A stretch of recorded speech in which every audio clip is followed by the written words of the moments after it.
acclamons le Seigneur Dieu Tout-Puissant. Que Dieu soit loué, que Dieu soit béni. Alléluia. Amen, Église du Seigneur.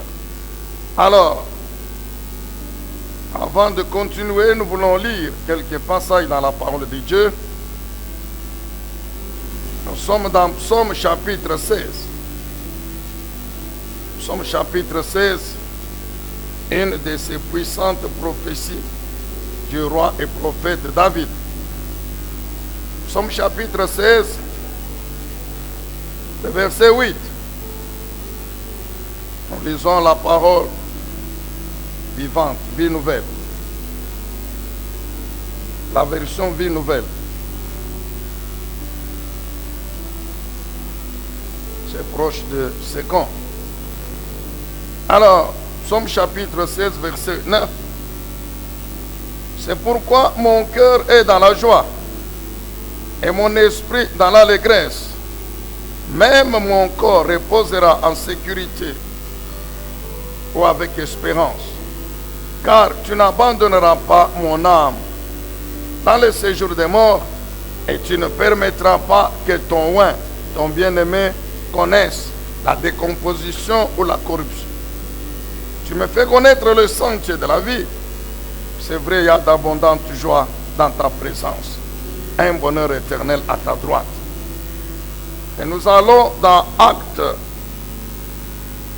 Avant d'arriver dans Actes des Apôtres, nous lisons Matthieu chapitre 16.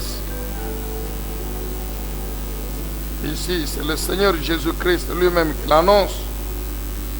Soit dit en passant qu'il l'avait annoncé autour de 3 fois à ses disciples. Matthieu chapitre 16, verset 21. Dès ce moment, Jésus commença à montrer à ses disciples qu'il devait aller à Jérusalem, beaucoup souffrir de la part des anciens, des chefs des prêtres ou des sacrificateurs et des spécialistes de la loi, être mis à mort et ressusciter le 3e jour. Être mis à mort et ressusciter le 3e jour. Alors, Actes des Apôtres chapitre 2, ici c'est un puissant témoignage que rend l'apôtre Pierre dans son premier sermon après la résurrection du Seigneur Jésus. C'est le premier sermon apostolique. Actes des Apôtres chapitre 2, nous lisons à partir du 22e verset. Israélites, écoutez ces paroles. Dieu vous a désigné Jésus de Nazareth en accomplissant par lui au milieu de vous des miracles, des prodiges et des signes comme vous le savez vous-même. Cet homme vous a été livré suivant le projet défini et la préscience de Dieu. Vous l'avez arrêté, vous l'avez fait mourir sur une croix par l'intermédiaire d'hommes impies. Mais Dieu a brisé les liens de la mort. Dieu l'a ressuscité parce qu'il n'était pas possible que la mort le retienne. En effet, David dit à propos de lui, double point, je voyais constamment le Seigneur devant moi parce qu'il est à ma droite afin que je ne sois pas ébranlé. C'est pourquoi mon cœur est dans la joie et ma langue dans l'allégresse. Même mon corps reposera avec espérance, car tu n'abandonneras pas mon âme. Au séjour des morts, tu ne permettras pas que ton sein connaisse la décomposition. Mes frères, qu'il me soit permis de vous parler en toute franchise au sujet du patriarche David. Il est mort, il a été enseveli, et son tombeau existe encore aujourd'hui parmi nous. Or, comme il était prophète, il savait que Dieu lui avait juré par serment de faire surgir le Messie, un de ses descendants, pour le faire asseoir sur son trône. C'est donc, alléluia, c'est donc la résurrection du Christ qu'il a prévue, qu'il a prophétisé, annoncé en disant qu'il ne serait pas abandonné au séjour des morts et que son corps ne connaîtrait pas la décomposition. C'est ce Jésus que Dieu a ressuscité. Nous en sommes tous témoins. Élevé à la droite de Dieu, il a reçu du Père le Saint-Esprit qui avait été promis et il l'a répandu, il l'a déversé comme vous le voyez et l'entendez maintenant. Est-ce qu'on peut dire Amen? Acclamez encore la parole du Seigneur Dieu Tout-Puissant. Bien-aimés dans le Seigneur, oui, aujourd'hui nous sommes dimanche. Et c'est ce dimanche matin, à l'aube, avant le lever du soleil, que notre Seigneur Jésus-Christ a ressuscité ou bien a quitté le séjour des morts. Il est sorti vivant de la tombe. Nous nous rappelons qu'au cours de la semaine, le jeudi, il a été arrêté, le vendredi, il a été crucifié. Et comme il l'avait dit, bien-aimé dans le Seigneur, de même que toute la vie du Seigneur Jésus, depuis son enfance, comment il allait venir dans le monde, comment il allait naître, toute sa vie, tout le ministère qu'il a accompli pendant 3 années et demie, et puis tout ce qu'il a connu comme souffrance pendant cette semaine, je disais de même que tout cela a été prophétisé, annoncé longtemps à l'avance, de même sa résurrection a été aussi annoncée, prophétisée. Nous avons toujours dit, concernant particulièrement le Seigneur Jésus-Christ, Dieu le Père a tenu à tout annoncer. C'est pourquoi les Juifs, particulièrement les Juifs, qui ne croient pas encore au Seigneur Jésus, suscitent la colère de Dieu. Parce que Dieu a annoncé suffisamment Jésus, sa venue. C'est écrit dans la loi de Moïse. Moïse l'a dit lui-même. Il leur a dit. Vous n'avez qu'à lire encore Deutéronome 18, 18, 19. Moïse leur a annoncé que le Messie allait venir. Dieu lui-même a annoncé, Genèse chapitre 3. Tous les prophètes ont annoncé, presque tous. Les grands là qu'on appelle les grands prophètes. Ils ont prophétisé sur la venue de Jésus. Même David, le roi, prophète, a prophétisé.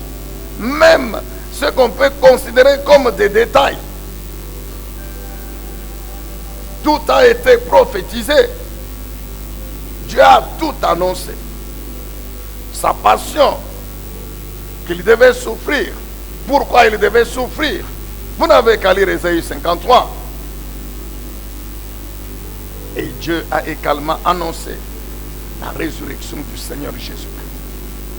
C'est pourquoi nous ne cesserons jamais de déclarer, d'attester que le Dieu de la Bible est un Dieu vrai.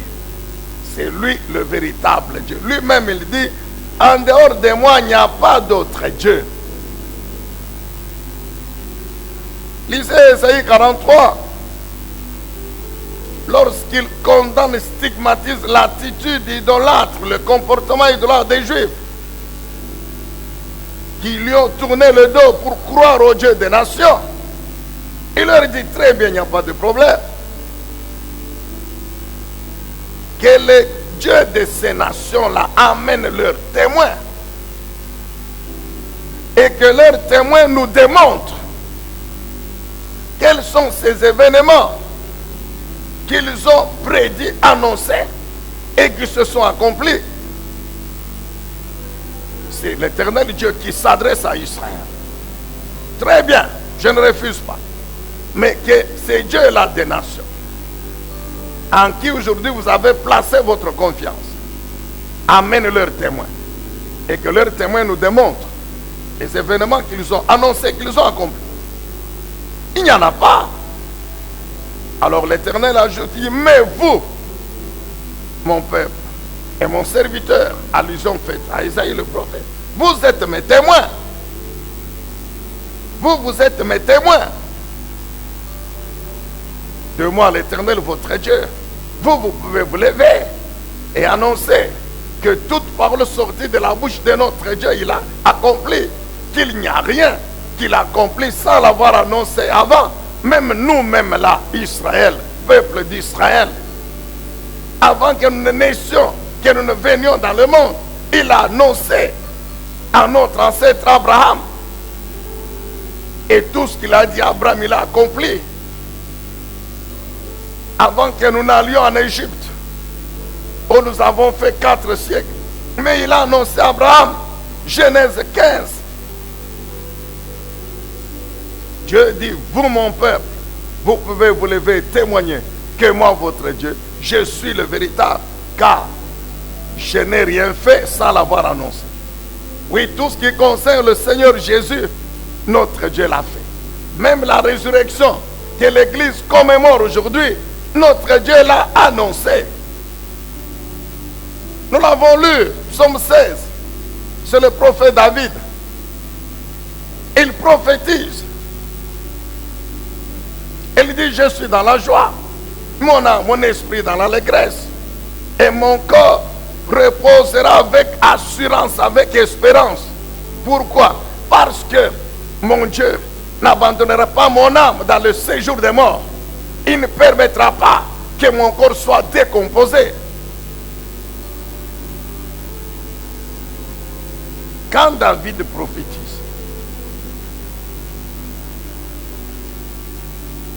Jésus n'est pas encore là. Et on pouvait croire qu'il parlait de lui-même. Mais quand maintenant l'apôtre Pierre arrive rempli du Saint-Esprit, il révèle que cette prophétie-là ne concernait pas le roi David. Il dit, mais nous connaissons bien notre patriarche. Nous savons où se trouve son tombeau. Nous pouvons aller aujourd'hui ouvrir son tombeau. C'est sûr qu'on peut trouver encore ses os là-bas. Mais de qui il parlait? Qui n'allait pas être décomposé, qui allait être délivré de la tombe du séjour des morts. Il dit, comme il était prophète, et que Dieu lui avait juré par serment que je susciterai parmi tes descendants un successeur qui s'assoira sur ton trône et va faire perpétuer ton règne éternellement. C'est de Jésus qu'il parlait. C'est de la résurrection de Jésus-Christ qu'il parlait. Amen, Église du Seigneur. Et le Seigneur Jésus lui-même, avant de mourir et de ressusciter, nous l'avons lu dans Matthieu 16, lui-même, il a annoncé à 3 reprises aux apôtres que je vais mourir, je souffrirai, je serai arrêté par les prêtres, les pharisiens, les romains, je serai arrêté. Ils me feront souffrir, je vais mourir dans mon corps, mais 3 jours après, je ressusciterai. Lui-même, il a parlé, il a annoncé, il a prophétisé sur sa mort et sa résurrection. Il a dit, j'ai le pouvoir de donner ma vie, de la reprendre. Et je vais vous le prouver. Il a dit, détruisez ce temple. Dans 3 jours, je vais le reconstruire. Il parlait de son corps. Amen, bien-aimés dans le Seigneur. Bien-aimés, nous devons avoir la foi, la parole de Dieu. Croire à tout ce qui est écrit dans la Bible. Je vous ai toujours dit, tous les événements que Dieu a annoncés de la Genèse à Jude, il les a accomplis. Comment ne pouvons pas avoir la sagesse élémentaire, l'humilité, pour croire que les événements qui concernent la fin des temps, dont l'Apocalypse, comment pouvons-nous ne pas croire que ces événements-là auront aussi lieu? Oui, nous vous répétons et vous assurons que l'enlèvement de l'église aura bel et bien lieu, que Jésus reviendra 7 ans après avec l'église, comme il a dit, pour poser ses pieds sur la montagne des Oliviers. Quand il montait, les anges sont descendus pour dire aux apôtres, aux disciples, soyez sans crainte, tel que vous le voyez monter, il reviendra. Lui-même, il a dit, je reviendrai. Souvenez-vous de Matthieu 24, il a parlé de son jour, la venue du Fils de l'homme. Ça, c'est ce qu'on est devenu dans le monde. Est-ce qu'on peut dire encore très bien Amen? Alors, nous allons dans Matthieu chapitre 28 pour voir qu'est-ce qui s'est passé réellement ce jour-là, quand il est sorti vivant de la tombe. Écoutez encore attentivement la parole du Seigneur Jésus-Christ. Matthieu chapitre 28, nous lisons à partir du premier verset. Matthieu 28, 1. Après le sabbat, c'est-à-dire samedi, à l'aube du dimanche, Marie de Magdala et l'autre Marie allèrent voir le tombeau. Soudain, il y eut un grand tremblement de terre, car un ange du Seigneur descendit du ciel, vint rouler la pierre de devant l'ouverture et s'assit dessus. Il avait l'aspect de l'éclair et son vêtement était blanc comme la neige. Les gardes tremblèrent de peur et devinrent comme morts. Mais l'ange prit la parole et dit aux femmes, quant à vous, n'ayez pas peur. Soyez au contraire dans la joie, car je sais que vous cherchez Jésus, celui qui a été crucifié. Il n'est pas ici, car il est ressuscité comme il l'avait dit. Venez voir vous-même l'endroit où le Seigneur était couché. Et allez vite dire à ses disciples qu'il est ressuscité et il vous précède en Galilée. C'est là que vous le verrez. Voilà, je vous l'ai dit. Je vais lire le même récit de la résurrection dans Luc 24 comme dans Jean 20, etc.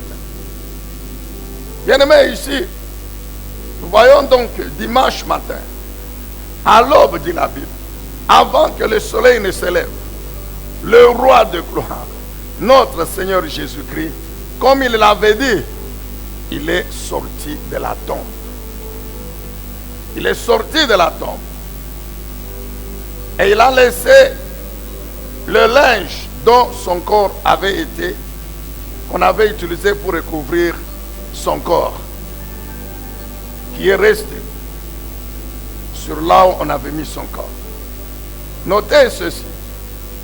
Quand Jésus est sorti de la tombe, la porte, est-ce que j'allais dire, la pierre qu'on avait mis à l'entrée de la tombe, une grosse pierre, elle était toujours là. Et les gardes qui gardaient la tombe, ils étaient toujours là. Vous vous rappelez? Les gens du Sanhédrin, dans leur incrédulité et orgueil inutile, ils avaient dit, traitant le Seigneur Jésus d'imposteur, que, souvenez-vous, cet imposteur avait dit qu'il va ressusciter.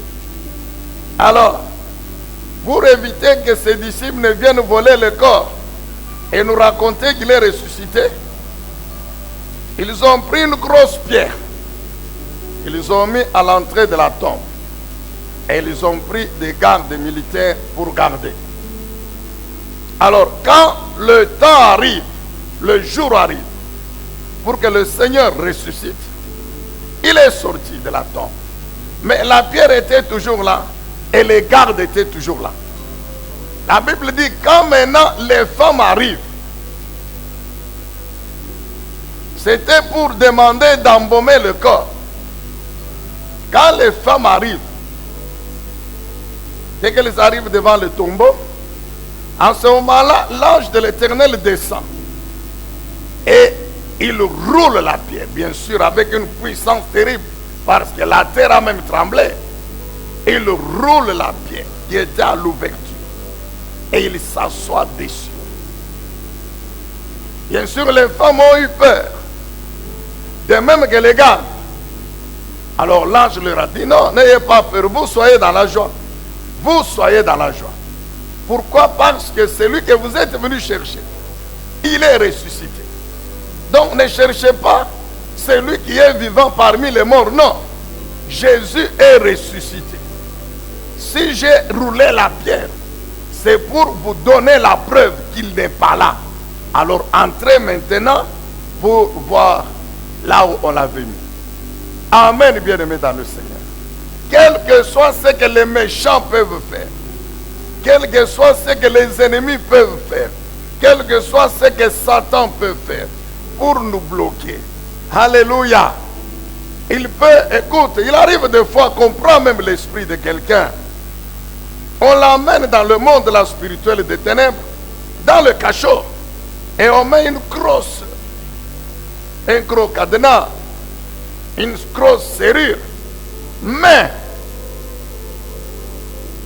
quand l'Éternel veut te délivrer, le cachot restera toujours fermé. Mais toi, tu es délivré. La tombe était toujours fermée. Les gardes étaient toujours là. Mais le roi de gloire, il était déjà sorti. Amen, bien-aimé dans le Seigneur. Est-ce que tu peux dire encore très bien Amen? Donc Jésus, il est ressuscité. Alors, rapidement, quelles sont les conséquences bénéfiques de la résurrection du Seigneur Jésus-Christ? C'est là que nous allons nous attarder un peu avant de terminer ce message. Quelles sont les conséquences bénéfiques? Quelle est l'importance de la résurrection? Pourquoi Jésus devait absolument ressusciter d'entre les morts? C'est très important, mon frère. Et toutes ces conséquences, l'importance de la résurrection se trouve dans la parole de Dieu. C'est bien décrit dans la parole de Dieu. Ici, nous voulons vous présenter dans le cadre de ce message juste une synthèse. Bien-aimés, notez ceci. Que la résurrection du Seigneur Jésus-Christ demeure le fondement de la foi chrétienne. C'est le fondement du christianisme. C'est le cœur même de la foi chrétienne. L'existence et l'histoire de l'Église chrétienne dépendent de cela, reposent sur la résurrection. C'est parce que Jésus est ressuscité que l'Église qu'il a fondée sur la terre demeure la seule véritable Église conduisant à Dieu, au Dieu véritable.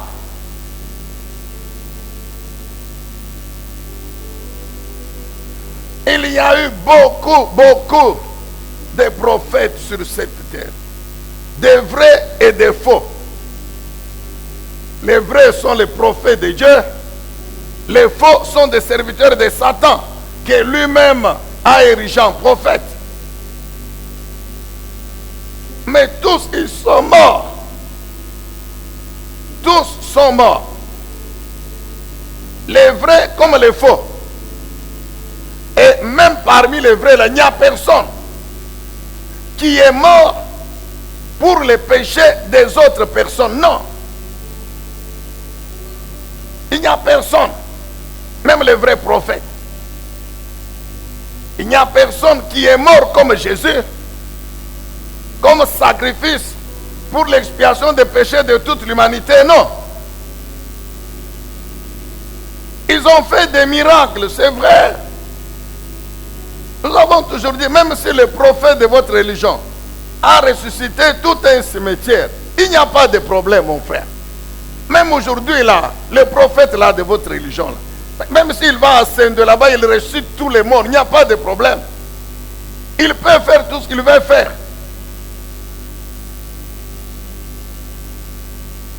Un seul, c'est Jésus-Christ. Lui, il est mort pour que l'humanité retrouve la vie de Dieu, soit délivrée de l'esclavage du péché. On en a parlé encore longuement cette semaine. Et il est sorti vivant de la tombe, ressuscité en chair et en os. Ce n'était pas l'esprit de Jésus qui était ressuscité. Écoute mon frère. Enlève un peu cette confusion dans ta tête.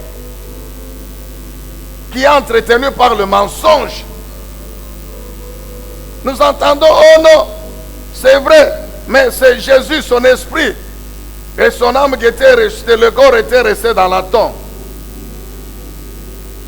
L'esprit de Jésus n'était pas mort. C'est son corps qui était mort. Et Dieu l'a ressuscité avec le même corps. L'ange a dit, venez voir.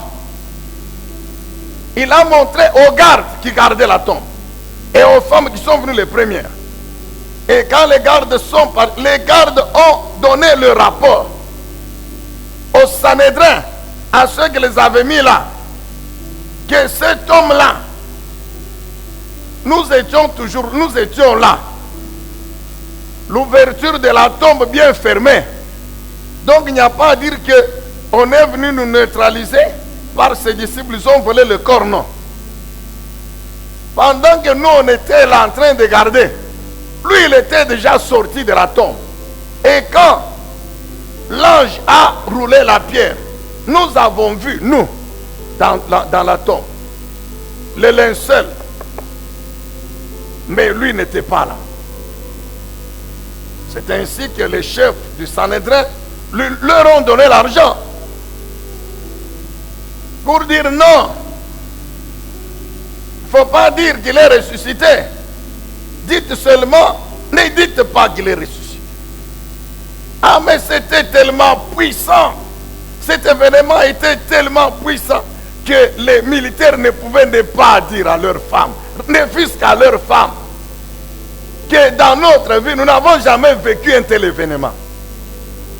La Bible dit, l'ange est descendu avec sa puissance. La pierre roulait et la terre a tremblé. Ils ont dit à leurs femmes, ils ont dit au chef Sanhédrin qu'il est ressuscité. Maintenant, ne dites pas. La vérité finit toujours par triompher sur le mensonge. Bref, la résurrection de Jésus, c'est le fondement de la foi chrétienne. C'est le fondement du christianisme. C'est elle qui prouve que la seule, j'allais dire la seule religion, mais le christianisme c'est une vie. C'est la vie de Christ, le bon berger, dans ses brebis. Demeure la seule voie véritable qui mène au véritable Dieu. Croyez dans les prophètes de vos religions, honorez-les, mais n'oubliez jamais, aucun d'eux ne peut vous sauver, c'est-à-dire vous délivrer de l'esclavage du péché, aucun. Et tous sont morts. Et ils attendent aussi de ressusciter. Ne t'en fais pas. Ils attendent quand la trompette va sonner, les vrais prophètes ressusciteront. Mais les faux là, les serviteurs du diable, et ils ressusciteront après le règne des 1000 ans pour être jugés devant le trône blanc et direct dans l'enfer où ils passeront leur éternité là-bas dans la souffrance. C'est écrit mon frère, c'est écrit. Est-ce qu'on peut dire amen? La résurrection du Seigneur Jésus. C'est pourquoi les apôtres se sont appuyés sur la résurrection pour donner la valeur indéniable au témoignage de l'Église dans le monde.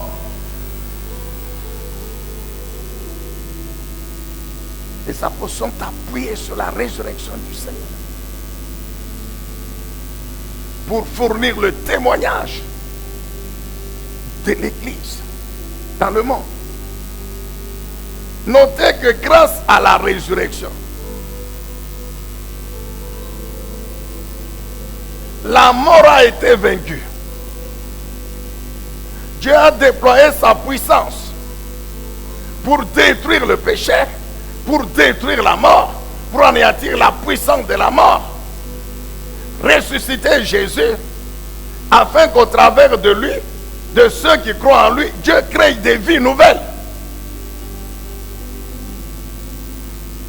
Est-ce qu'on peut nous mettre Éphésiens chapitre 1er, le verset 19, cette fois-ci qu'on nous mette, si c'est possible, la version les semeurs. Éphésiens chapitre 1, verset 19.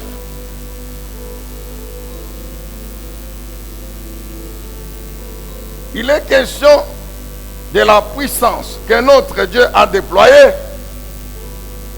pour ressusciter Jésus d'entre les morts. Nous lisons la parole de Dieu. Voici ce que la Bible déclare. Éphésiens chapitre 1er, le verset 19. Et quelle est l'infinie grandeur de sa puissance? Quelle est l'infinie grandeur de sa puissance qui se manifeste avec efficacité par le pouvoir de sa force envers nous qui croyons. Cette puissance, il l'a déployée en Christ quand il l'a ressuscité des morts et l'a fait asseoir à sa droite dans les lieux célestes, au-dessus de toute domination, de toute autorité, de toute puissance, de toute souveraineté et de tout nom qui peut être nommé non seulement dans le monde présent, mais encore dans le monde à venir. Amen, bien-aimés dans le Seigneur. Pour ressusciter Jésus d'entre les morts, Dieu le Tout-Puissant, par la puissance d'une grandeur illimitée, infinie de son esprit, il a vaincu la puissance de la mort. Il a anéanti la puissance du séjour des morts. Il a définitivement anéanti Satan parce que la Bible révèle dans Colossiens 2, 15 qu'à la croix, pendant que le Seigneur était en train d'opérer la rédemption, l'expiation des péchés de l'humanité, Satan et ses puissances se sont aussi organisés. C'est vrai, les Juifs voyaient l'homme Jésus crucifié, mais dans le monde spirituel, il s'est passé une guerre terrible. Satan a réuni toutes ses puissances, puisqu'il s'est finalement rendu compte que par cette croix, c'est fini. Mais la Bible dit quoi? Malgré sa résistance, il a été dépouillé. Ces puissants démoniaques sataniques dépouillés, ils ont été vaincus. Maintenant, après cette victoire de la croix, Jésus meurt. Son corps meurt. À Satan s'est dit, ok, très bien, je le poursuis dans la tombe. Avec l'objectif de bloquer le corps de Jésus, donc débloquer Jésus dans le séjour des morts. On va voir, comme il avait dit qu'il va ressusciter. Mais ce que Satan ne savait pas, qu'avant même que Jésus lui-même ne révèle que je vais ressusciter, Dieu le Père avait déjà prophétisé. Souvenez-vous de Psaume 16. Dieu avait déjà prophétisé par David qu'il ressuscitera Jésus-Christ. Donc Satan est descendu pour dire maintenant je le maintiens. C'est ainsi que par lui, les Sanhédrins qui étaient sous son influence avaient mis une grosse pierre devant la tombe et mis les gardes pour dire que oh, l'imposteur, etc. Quand le jour est arrivé, Dieu le Tout-Puissant, la Bible dit, il a déployé sa puissance d'une grandeur illimitée. Il a anéanti Satan. Il a anéanti la puissance de la mort. Et il a sorti Jésus-Christ, vivant en chair et en os, comme il avait dit, à l'aube du dimanche, le 3e jour. Et ce qui est encore intéressant, c'est quoi, bien aimé? La Bible dit que cette puissance, d'une grandeur infinie, illimitée, Dieu la met en œuvre dans les vies de nous, ses enfants, nous qui avons cru en Jésus-Christ, c'est bien écrit dans une des versions anglaises que this power of unlimited greatness, of surpassing greatness, is working in the lives of those who have believed in Jesus Christ. Cette puissance d'une grandeur illimitée, Dieu la met en œuvre, Dieu l'a fait œuvrer dans les vies de tous ceux qui ont cru en Jésus-Christ. Ah, bien-aimé dans le Seigneur, si cette puissance de l'éternel Dieu, du Saint-Esprit de Jésus-Christ, a vaincu définitivement Satan, anéanti la puissance de la mort et sorti Jésus vivant de la tombe. Nous devons croire que nous aussi nous ressusciterons. Oui, c'est aussi une des conséquences de la résurrection. C'est que Jésus a vaincu non seulement le péché, il a vaincu la mort, et que nous aussi nous ressusciterons. Nous ressusciterons. C'est parce que Jésus est ressuscité que cette parole, révélant son identité, révélant sa mission dans le monde, Jean 11, 25, Jean 11, 25, avant de sortir Lazare de la tombe, il a dit quoi? Moi, Jésus, je suis la résurrection et je suis la vie. Il explique que celui qui croit en moi, qui place sa confiance en moi, vivra, même s'il meurt, c'est-à-dire, même si son corps meurt. Quiconque vit et croit en moi ne mourra jamais. Il ressuscitera. Et pour nous prouver que cette parole vient sortir de sa bouche est la vérité, lui-même est sorti. Donc la résurrection de Jésus, c'est aussi une preuve, une assurance que nous aussi, nous vaincrons la mort, nous ressusciterons. Amen, bien-aimés dans le Seigneur. Puissance d'une grandeur illimitée qui a vaincu la mort. Alors, quelle est cette puissance qui peut encore résister dans ta vie, mon frère? C'est pourquoi l'apôtre Paul, inspiré par le Saint-Esprit, écrivant au Romains chapitre 8, souvenez-vous, à partir de 35, il pouvait dire quoi? Nous sommes plus que vainqueurs. Romains 8, 37, je crois. Nous sommes plus que vainqueurs dans toutes ces choses. Mais dans tout cela, toutes ces choses, nous sommes plus que vainqueurs par qui? Par celui qui nous a aimés. Qui? Jésus. Il nous a aimés. Comment? En mourant pour nous sur la croix et ressuscitant en restant des morts. Versets 35, 36 et puis 38, 39. C'est la liste de toutes ces choses. Vous allez voir que dans cette liste-là, il y a la mort. La mort fait partie de cette liste-là. Les choses sur lesquelles nous sommes vainqueurs par Jésus, il y a la mort. Il y a les puissances. Il y a les puissances. Voyez, la mort ni la vie, les anges, les dominations, ni le présent, c'est-à-dire toutes les puissances opérant maintenant et qui opéreront dans l'avenir. Toutes les puissances qui sont en haut dans les cieux, en bas sur la terre. La Bible dit quoi? Nous sommes vainqueurs de tout cela par Jésus-Christ. Tout ça, ce sont les conséquences bénéfiques de la résurrection du Seigneur Jésus-Christ. La résurrection de Jésus est une preuve que Dieu l'a justifié. Alléluia. Si Jésus n'était pas ressuscité, qui pouvait encore se mettre debout aujourd'hui et dire que Jésus était le Fils de Dieu, que Jésus a vécu sans péché? Nous le répétons encore ce matin.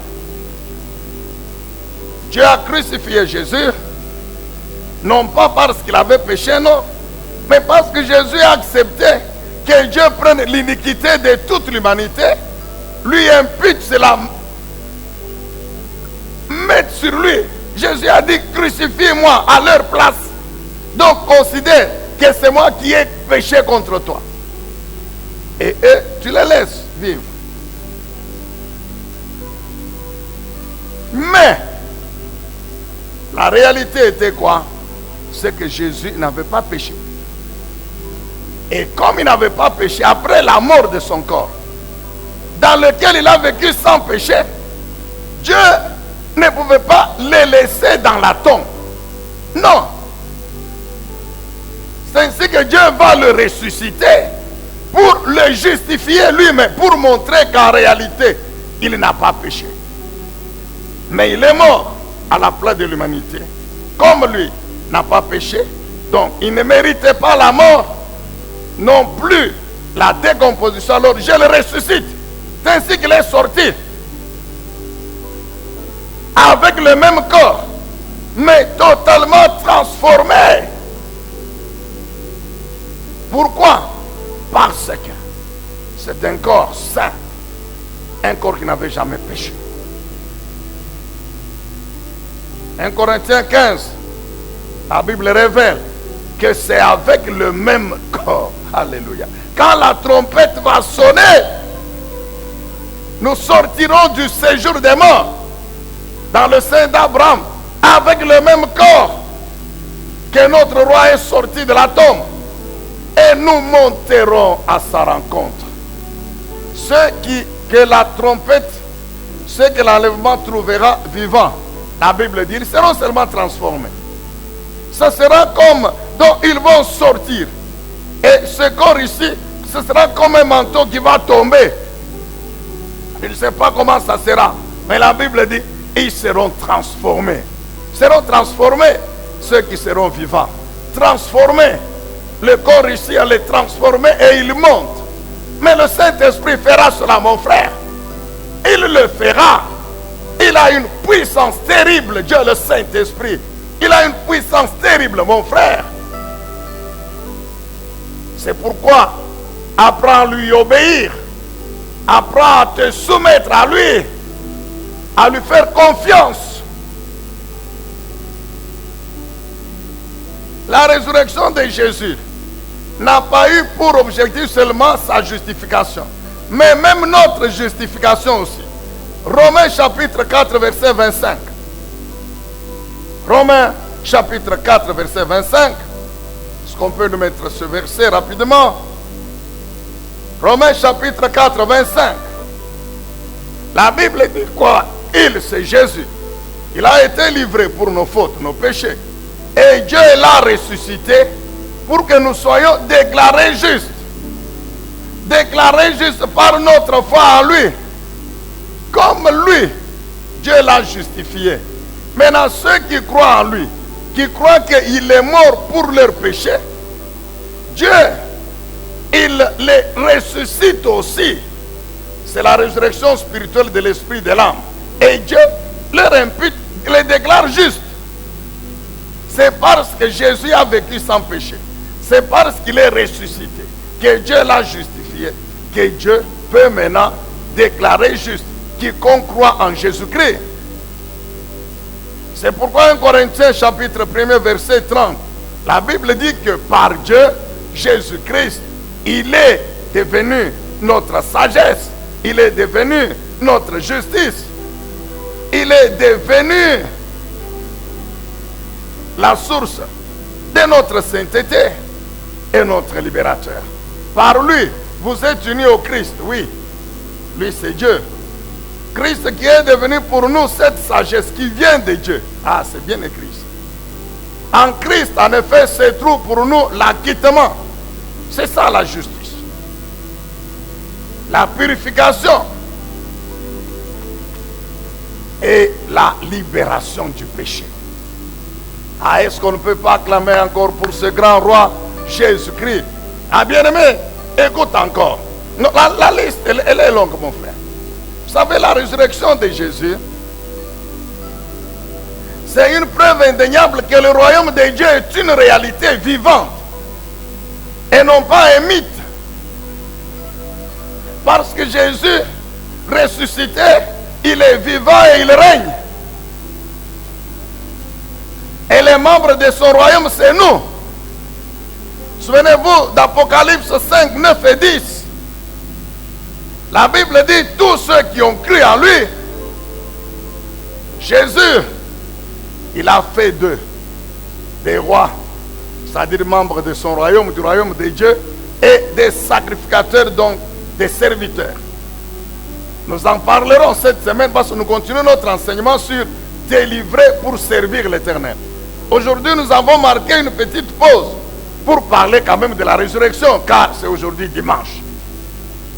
Mais en semaine, nous reprenons l'enseignement délivré pour servir.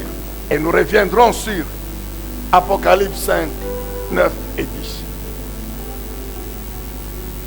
Il est vivant, notre Seigneur Jésus. Et son règne est éternel. Son royaume est éternel. Et comme nous sommes membres de ce royaume, nous sommes aussi éternels. Je crois que vous allez dire Amen. Écoute, dis Amen, mon frère.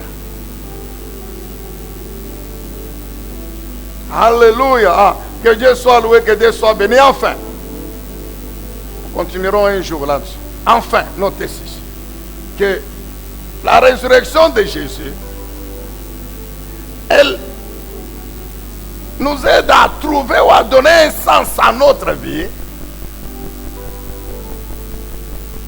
au milieu des épreuves, des combats, des souffrances. Nous savons que la vie sur la terre, Jésus lui-même a dit, vous aurez des tribulations. Le monde vous haïra. Le monde m'a haï, moi, Jésus. Le monde nous a haï, moi et le Père, le monde nous a haï. Alors comment voulez-vous que le monde puisse vous aimer, vous, nos enfants que nous avons engendrés? Le monde va vous haïr. Il va vous maltraiter. Le monde va vous persécuter. Vous aurez des tribulations, des souffrances. Mais je vous demande une chose. Prenez courage, n'ayez pas peur. Un enfant de Dieu n'a pas peur. Et nous bénissons les musiciens pour avoir chanté encore 50 titres. Un enfant de Dieu n'a pas peur.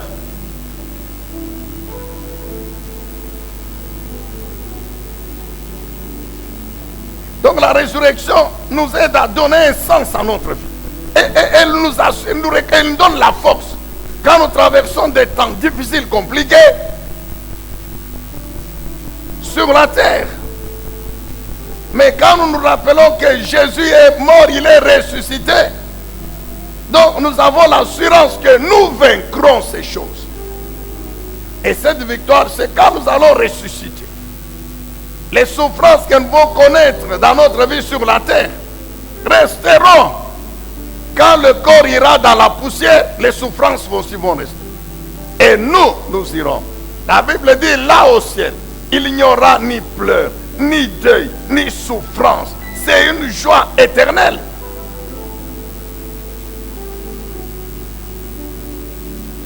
Elle nous aide à renouveler notre espérance dans l'avenir.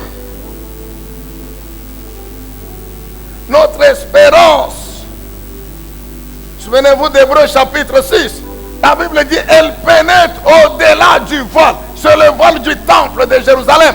Au-delà, la Bible dit, elle entre dans le ciel même de Dieu, dans le sanctuaire céleste, là où Christ n'est pas entré dans le lieu saint du temple terrestre, non. Il est entré dans le ciel même. Et il nous a précédés pour nous préparer une place.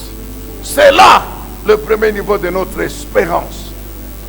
Et sa résurrection nous rassure donc dans cette espérance que nous finirons par vivre avec Dieu éternellement. Nous allons oublier toutes les souffrances, tous les combats.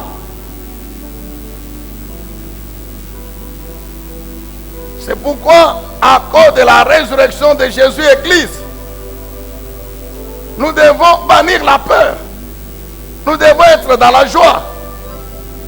L'ange a dit aux femmes, soyez, vous ne tremblez pas, mais réjouissez-vous. Vous devez vous réjouir, parce que votre Sauveur est ressuscité. Il n'est plus dans la tombe, il est ressuscité. Alors soyez dans la joie. La nouvelle de la résurrection de Jésus mais doit donner de la joie et non pas de la peur. Bien-aimé, la peur, c'est un grand ennemi de la foi. Et là où il y a la peur, il y a le doute. Les deux marchent ensemble. Quelqu'un qui a peur, il doit finir par douter. Et les deux là sont les grands ennemis de la foi. Et là où il n'y a pas de foi, il n'y a pas non plus de salut. Il n'y a pas non plus de vie éternelle, mon frère. Nous devons faire attention. La peur vient de quoi? Mais de la gravité des événements. C'est pourquoi le Seigneur, il n'a pas voulu que ses disciples soient surpris par sa souffrance et sa mort. Non. Il a tenu à leur expliquer clairement que moi ici je vais souffrir. Il vient de faire les miracles, les gens clament. Il n'y a jamais eu de prophète comme ça. Tout ça, la foule contente, les disciples, les apôtres même contents. Mais la Bible dit qu'il les tire maintenant à côté. Il leur dit maintenant, écoutez, tout ça c'est bien. Mais le même ici, que vous acclamez ici, il va souffrir. Il va souffrir. Il va beaucoup souffrir. Moi ici que vous voyez, je vais beaucoup souffrir.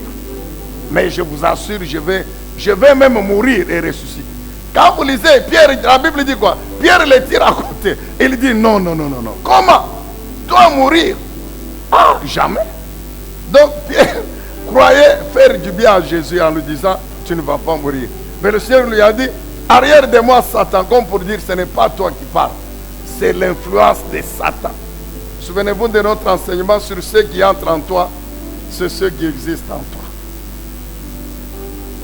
Et qui déterminent ta conduite, etc. Pierre dit non, toi tu ne peux pas mourir. Là, Jésus lui a même dit ne t'en fais pas, toi là Pierre, tu vas me renier 3 fois. Pierre a dit pas question, moi. Alléluia, amen, bien-aimé dans le Seigneur. Le doute et la peur sont les produits des circonstances difficiles, des situations graves. Église, nous devons faire attention. Les situations difficiles, nous les aurons. Parfois, nous pouvons prier. Mais Dieu permet que ça arrive. Mais nous savons que quand Dieu permet que des épreuves nous arrivent, ce n'est pas pour nous détruire. Non, lui-même, il dit, c'est pour éprouver notre foi, pour nous fortifier dans la foi. Et en définitive, Dieu finit toujours par nous délivrer des épreuves, des situations difficiles. Même la mort, Dieu nous délivre. Alors c'est pourquoi nous devons faire attention, ne pas perdre la foi. Bien aimé, ce n'est pas facile, mais il faut que le Saint-Esprit vous aide. Quand vous croyez, Dieu va vous aider. Les mêmes apôtres de Jésus, à qui il a parlé, clairement, bien aimé, après la résurrection, ils ont douté. Ils ont douté. Les premiers à douter de la résurrection de Jésus sont ses propres apôtres. Pourquoi? À cause de la gravité des événements qu'ils avaient vus. Je crois qu'ils se demandaient même, c'est le même Jésus ou bien c'est un autre? Ah, c'est le même qui a ressuscité Lazare. Ou bien c'est un autre? Quand ils ont vu seulement, on l'arrête. Voyez, Jésus, il est terrible. On vient pour l'arrêter. Il leur pose la question, qui est-ce que vous cherchez? Comme beaucoup ne le connaissaient pas, ils disent Jésus. Il dit, c'est moi. La Bible dit quoi? Tous sont tombés. Comme ça, pas tombés comme ça, non, comme ça. Donc la tête ici, comment on appelle ça en Swahili, Kabongoshi? Ça, par terre, pas. Amen, bien-aimé dans le Seigneur. Ils sont tombés comme ça. Tous. Donc toute l'armée là, des Romains et les sacrificateurs, les pharisiens, par terre. Les apôtres ont vu ça.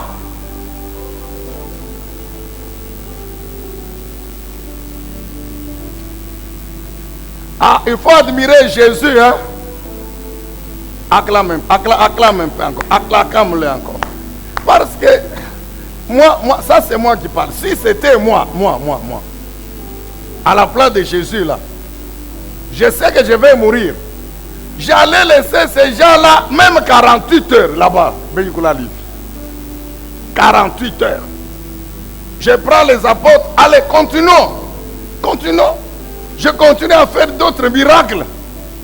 Et là, sous le soleil, qui allait venir les relever? Qui? 48 heures, je reviens, je dis maintenant, levez-vous, arrêtez-moi. Mais le roi n'a pas eu, non. Jésus, il est Dieu, vraiment. Donc, il est unique en lui-même. Incomparable. Il n'est pas... Alléluia. Jésus-Christ. Il dit, bon, très bien. Je voulais seulement vous démontrer que si vous m'arrêtez, ce n'est pas parce que vous êtes plus fort que moi, non. C'est parce que moi-même, je veux. Alors, levez-vous, arrêtez-moi. Maintenant, les apôtres, Pierre prend l'épée, il coupe l'oreille de Malchus. Jésus prend l'oreille, il remet. Ah, le roi de gloire, le tout-puissant. Il prend l'oreille, il remet là. Donc, il n'y a pas eu, on n'a pas utilisé l'alcool. Vous voyez, aujourd'hui, c'est toujours l'alcool. Non, on n'a pas utilisé l'alcool pour stériliser la plaie. On n'a pas utilisé les fils pour suturer la plaie. Non. Il prend l'oreille, il remet là où elle était, l'essence. Jésus est Dieu. Et les apôtres ont vu tout ça.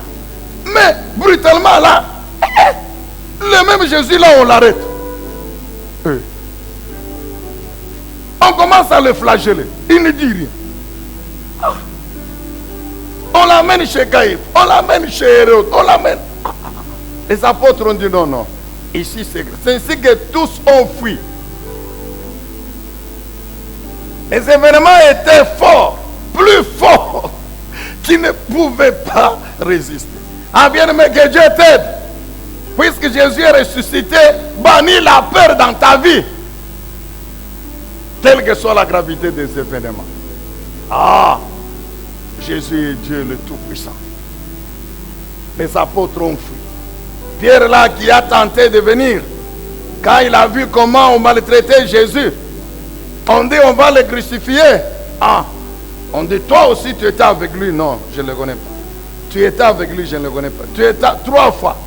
Pierre se disait, si lui Jésus qui a fait les miracles, on le maltraite comme ça. Moi je vais même mourir avant lui.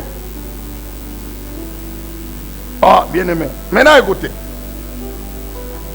Jésus meurt, on l'enterre. Nous avons lu dans Matthieu 28. Je vais lire également dans Luc 24. Les femmes arrivent. Elles trouvent réellement Jésus ressuscité. La Bible dit, quand vous lisez Luc, la Bible dit que quand elles ont quitté, l'ange leur parle, quand elles ont quitté, le Seigneur leur est apparu. Même Jean dit ça. C'est ainsi que Marie croyait que c'était le jardinier. Il dit, Seigneur, c'est toi qui l'as pris. Jésus lui dit, c'est moi, Marie. Quand Jésus a dit Marie, elle a compris que c'est Jésus. Maintenant, les femmes viennent dire maintenant aux apôtres qui étaient enfermés, donc dans la peur, donc ils avaient peur. Ils étaient enfermés. Marie vient toquer à la porte. Pour ouvrir la porte elle-même, c'était compliqué. C'était compliqué.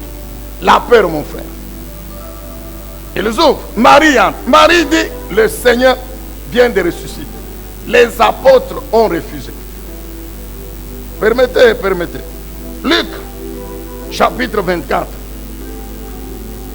Luc 24, 9 à 11.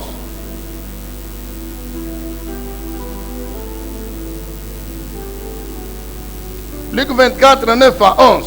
Les apôtres ont pris le récit des femmes attestant que Jésus est resté comme des absurdités. Luc 24, 9. À leur retour du tombeau, elles annoncèrent tout cela aux 11 apôtres et à tous les autres disciples. Celles qui racontèrent cela aux apôtres étaient Marie de Magdala, Jeanne, Marie la mère de Jacques et les autres femmes qui étaient avec elle. Mais, soulignez le verset 11, mais ils séquient les apôtres.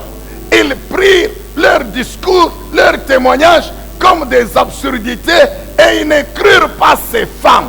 qui les apôtres. Bien-aimés, que Dieu nous aide. Car la peur, le doute sont des éléments, des armes terribles du diable qui détruisent la foi en un clin d'œil. La peur créée par les événements, c'était fort pour eux. Ils refusent de croire. Ils prennent les récits comme des absurdes. Vous comprenez un peu? Les mêmes à qui Jésus a révélé lui-même que je vais ressusciter le 3e jour. On est le 3e jour. Mais ils disent non. Vous trompez. Non, non, non, non. Nous ne croyons pas. Vous connaissez l'histoire de Thomas, non? Quand vous lisez l'évangile de Jean 20, la Bible dit quoi? Un jour, le Seigneur vient, les apôtres toujours enfermés. Jésus leur apparaît. Paix avec vous. Et puis le Seigneur repart. Thomas n'était pas là. Thomas arrive. Ses propres collègues, ici ce ne sont pas les femmes, ce sont ses propres collègues qui disent à Thomas que réellement le Seigneur est ressuscité. Ce n'est pas seulement à cause des femmes, non. Nous-mêmes, nous l'avons vu. Il était ici. Il était ici, ici où nous sommes ici. Thomas refuse. Il refuse Thomas. Il refuse. Thomas qui, l'apôtre, qui lui disent, ses collègues apôtres, hé mon frère, fais attention mon frère. Avec le doute, la peur. Thomas dit non, moi, il faut qu'il me montre la plaie là où on avait percé. Il faut qu'il me montre les mains, alors je croirai. La Bible déclare 8 jours après, le roi arrive. Cette fois-là, c'était, donc sa mission, c'était confondre Thomas. Ce jour-là, il était, Jésus, il est terrible. Donc, pendant que Thomas était en train de douter là, lui, le Dieu omniprésent, il était là, il savait que Thomas doute. Très bien. 8 jours après, il revient. Paf, Thomas, il est là. Ah, il entre dans la maison. Vous voyez, en ce moment-là, il n'avait plus besoin de toquer, d'ouvrir. Non, non, il entre. Le Tout-Puissant. Ah! Il dit, Thomas, très bien, tu as douté. Regarde les mains sont là. Les marques sont là. Regarde le ventre que tu voulais voir. Prends ta main. Dans la confusion, Thomas s'incline, mon Seigneur et mon Dieu. Jésus lui dit, parce que tu as vu, tu crois. Mais retiens, et toi, et les autres, qu'il est heureux, qu'il est béni, celui qui croit sans avoir vu. La foi n'implique pas de voir, car si, pour que je croie, je dois d'abord voir. Donc ce n'est pas la foi. La Bible dit, ferme assurant des choses qu'on espère. On ne peut pas espérer ce qu'on a déjà. On ne peut pas espérer ce qu'on voit. Heureux, bénis ceux qui croient sans avoir vu. Ça, c'est la leçon que le grand roi donne à son église. Ah, bien-aimés dans le Seigneur, quand vous lisez toujours Luc 24, je sais que le temps est passé, mais nous vous recommandons. Ici, il s'agit de l'histoire des disciples d'Emmaüs, les deux là, parmi lesquels Cléophas. Donc, vous lisez à partir de 13, Luc 24, 13. Vous pouvez aller même jusqu'à 25, même 27. C'est d'autres disciples de Jésus. Ils étaient à Jérusalem. Ils ont assisté à tout ce qui s'est passé. Bien informés. Maintenant, le dimanche, ils sont en train de rentrer dans leur village, Emmaüs. Et ils causent, ils se disent, ah, c'est pas possible. Comment cet homme-là tué? Comment Jésus ici? Donc ils se disaient, mais est-ce que c'est lui vraiment le Messie ou bien ce n'est pas lui? Et puis Jésus apparaît. Et il commence à faire route avec. Et puis il leur pose la question, mais vous êtes très préoccupés. De quoi vous parlez? Ah, c'est pas possible. Toi, tu es à Jérusalem, tu ne sais pas qu'est-ce qui est arrivé. Qu'est-ce qui est arrivé? Mais c'est au sujet de Jésus de Nazareth. Ils rendent témoignage que c'était un prophète puissant, très puissant, en parole, en preuve, une démonstration de puissance hors norme. Mais le même là-bas, nos chefs l'ont livré, les Romains l'ont attrapé, on l'a tué, on l'a crucifié, il est mort. Et puis, il n'y a rien, ça fait 3 jours. Ça fait 3 jours, il n'y a rien. Ils disent ceci. Ah, le doute n'est pas bon. Ils disent ceci. Il est vrai que quelques femmes d'entre nous s'étant rendues au tombeau, ne l'ont pas trouvé et sont venus dire aux apôtres que les anges leur sont apparus, leur dit qu'il est ressuscité. Il dit, nous ont fort étonnés. Donc, voyez un peu, donc même les disciples, là, eux aussi n'ont pas cru au récit des femmes. Il dit, des femmes d'entre nous ont beaucoup étonnés.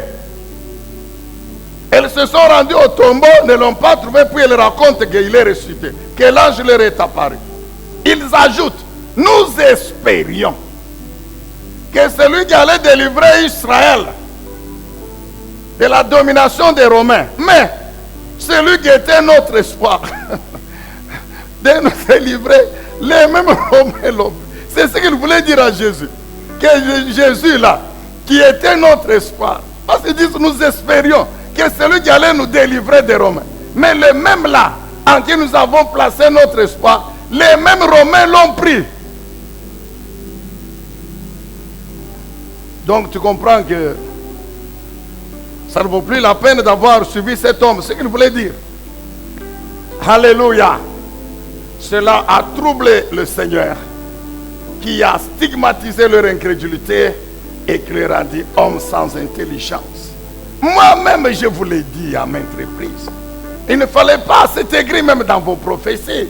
Vos prophètes l'ont annoncé, que je devais mourir, souffrir, mourir, et 3e jour ressusciter. La Bible dit, quand il leur parlait, leurs yeux, c'est-à-dire leur intelligence, était en train d'être éclairée, de s'ouvrir, jusqu'à ce qu'ils ont reconnu que c'est lui, Jésus, réellement ressuscité. Quand ils reconnaissent que c'est lui, Seigneur, mais c'est toi, parce qu'il a coupé le pain. Mais c'est Jésus. Dès qu'ils l'ont reconnu, il a disparu. Ils se sont levés, ils sont rentrés vite, ils sont courus à Jérusalem, dire aux apôtres que non, il faut croire, il est ressuscité. Oui, mon frère, croit qu'il est ressuscité. Église croit que Jésus est ressuscité. Donc, bannis la peur, bannis la crainte. Amen. Est-ce qu'on peut dire Amen? Alléluia. Alors, tiens-toi debout, nous voulons prier pendant 5 minutes. Nous sommes arrivés à la fin de notre culte.